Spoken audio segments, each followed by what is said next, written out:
This short video describes the prevention research collaboration based at the Charles Perkins Centre, the University of Sydney.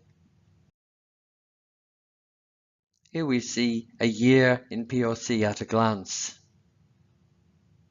From $5 million in grant income through to 15 seminars and talks with researchers and international experts, the 42 staff and affiliates are busy delivering over 140 peer-reviewed publications and teaching over 20 MPhil and PhD students.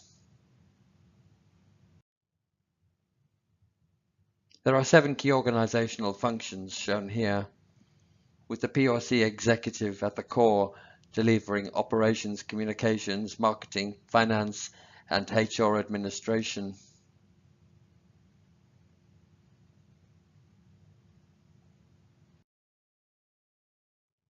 The PRC comprises 12 different families of skill sets, from program evaluation through capacity building and workforce development, public health, through advanced data modeling, equity and special populations, including Aboriginal people, and through to biostatistics.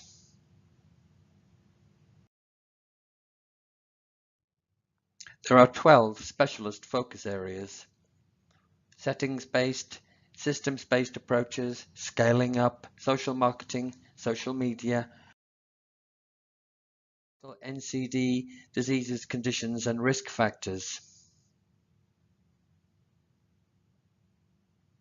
The PRC is especially known and respected for its work in physical activity, nutrition, and obesity, but it has expertise in all of these 12 areas. There are 16 main organizational structures.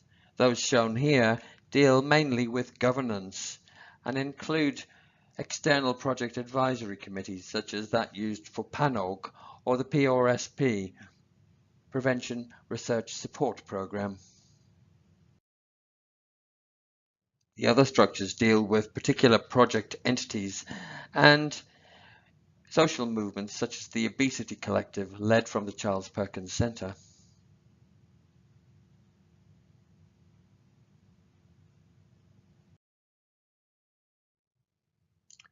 Here the PRC functions and research programs are shown in more traditional organizational chart format.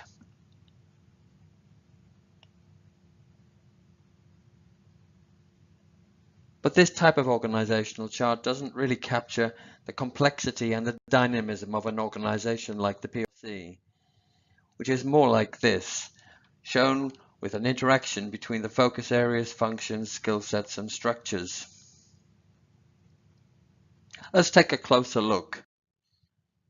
Here we have the PANOG group, the Physical Activity, Nutrition and Obesity Research Group, drawing on a range of functions, skill sets, structures, and focus areas. And PANOG has its own special project advisory committee and governance arrangements, but let's look at that in more detail. Here we have, from the ministry side and the PANOG side, both focal points, designated key contacts, planning processes, and governance arrangements, which allow meetings every 3 months for quarterly reporting, and meetings at director level every 6 months to deal with rejigging of the work plan, the annual work plan being a working document which is continually updated. And here we see the range of connections across the PRC system. PANOG can draw on many focus areas, functions, skill sets, and structures. This allows programs like PANOG to be nimble and flexible, capable of scaling up with additional support and skills as required in a rapidly changing strategic environment. And this allows PANOG to respond quickly in real time. To find out more, why not visit the website for the Prevention Research Collaboration?